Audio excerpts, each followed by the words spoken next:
facets of speech making and start by giving an icebreaker. So this is her icebreaker, 4 to 6 minutes, and the title is A Moment.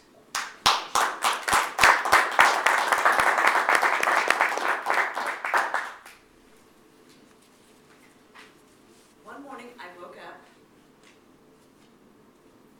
and there was nobody home. The house was totally quiet. Now some of you may think, woohoo, that's great. But for me, it was a moment in my life that was a moment where I really didn't just wake up. I woke up. I woke up to the fact that had been happening a lot lately. I mean, like for years. But I was really asleep in my attitude about life, that I would wake up in the morning and so what, it was quiet. But that moment that I woke up was a moment that I couldn't be asleep anymore. I was totally awake to me, to life and how it was. Because that moment I realized that for the past 6 or 7 years, the house had been empty and I'd been in the house alone several times. It's just, I didn't realize it. I was always thinking, and this is all unconscious thinking, this is not conscious, but in the back of my mind I'm thinking, oh, someone will be home in a couple of days, or this is going to happen, or that's going to happen. And so I would just move along life without any real being in the present moment. So that morning when I woke up, I was totally in the present moment. The past was the past, and there was a future. And I'm not a planner by any means. So looking into the future was like dead space, open, nothing. And it was quite scary.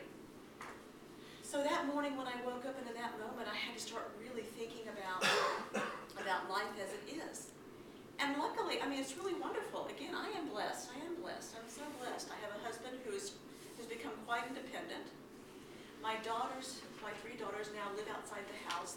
One owns their own home, one is living out in D.C., one's living in an apartment here in town, and they're really wonderful, self-sufficient young women.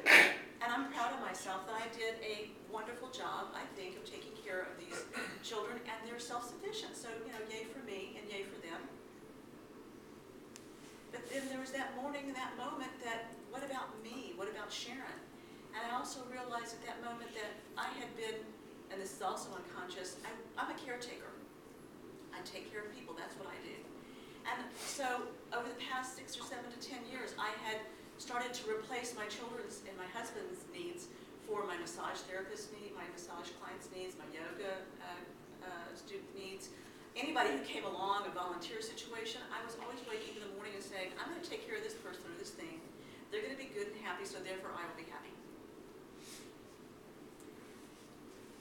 And that moment, in that morning, I realized that I didn't know what made really Sharon happy.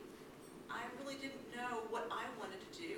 There was always a middle person there with my happiness.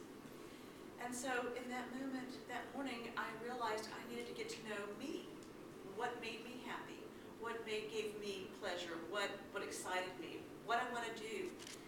Because in that moment, I realized I'm going to be 55 years old in October, and I'm really happy to be 55. I'm thrilled. I love my age. I love where I am. I think I'm the most developed and happy person I am at this moment in that time that I have been ever. So I'm in a great space.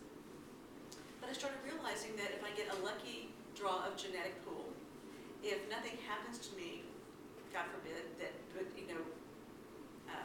illness or something, an accident, that I could live for 30 or 40 more years. Now that's a long time to do nothing, but it's a very short time to get something really important done. And so I'm like, okay, what am I going to do? But I'm not a planner. So looking into that space of 30, 40 years, I'm going, oh my gosh, what am I going to do? So I thought, when I saw my name on the list to be a speaker, I thought, okay, this is what I'll do. I'm going to start again with speaking. I'm a fairly good speaker. If you've seen me 10 years ago, I'm a really good speaker compared to that.